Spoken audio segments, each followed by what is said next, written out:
We're moving to our thing number six, and I'm actually reading these things on the fly because I was quite busy this weekend. So I think I got the answer to my thoughts earlier. Back to our friends in Ohio for thing number six. We're talking about what Gary's calling some legislative overreach. It sounds like things are just not going well in the state of Ohio. In order to avoid any hate mail coming my way, I'm going to leave it there and turn thing number six over to Gary. Thing number six, government All overreach. right. So at Deep Knowledge Investing, we always stand against excessive legislation, against government involving themselves in minute aspects of our life that where they have no business being involved. We have taken positions against Democrats, against Republicans. Any politician that overreaches causes us upset.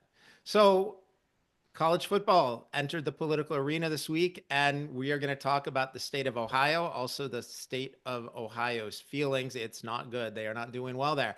They are so cranky in Ohio that last Wednesday, State Rep Josh Williams announced his intention to introduce a bill that would make flag planting at Ohio Stadium a felony. A felony. You could go to jail for waving a flag at the 50-yard line.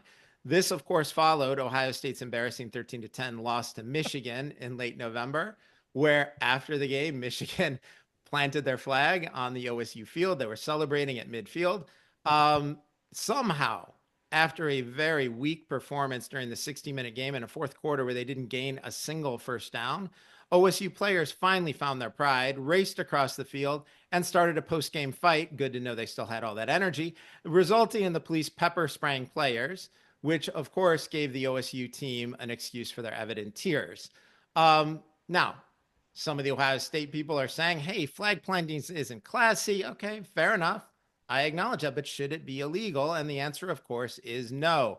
OSU fans are just severely and justifiably embarrassed after their $20 million roster could not beat a recovering and defending national champion Michigan team, which lost its entire team to the NFL. Listen, Ohio State, the best way to prevent a humiliating flag planting is not overreaching legislation. It's to win the game, something you haven't done since 2019. We know that this was the fourth straight Michigan win in the series. And by the time these two teams meet in Ann Arbor for the 2025 game, it will have been more than 2,000 days since Ohio State beat Michigan. That's your real problem, not the flag people. Finally, for all of the delicate OSU fans who were mortified by a flag celebration saying, oh my God, why aren't you good sports?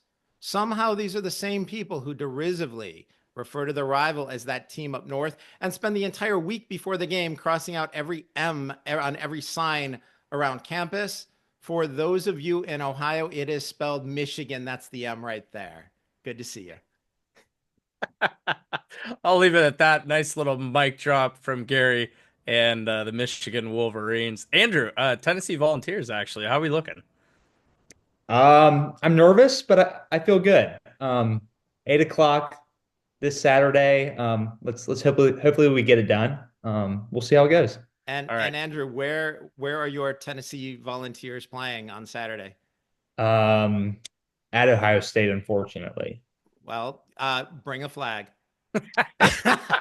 Yeah, I always it's on the figured that my bus. thing It's we'd have packed on some the bus. virality outside of finance talk and jargon. So I think this might be it. I think next step for me as the marketing guy is to figure out how to get that sixth thing into the hands of every Michigan alumni or just current student, Gary. I think that would boost subscriber count very quickly. There are a lot of us. It's the reason I'm willing to take the risk here of, Yeah.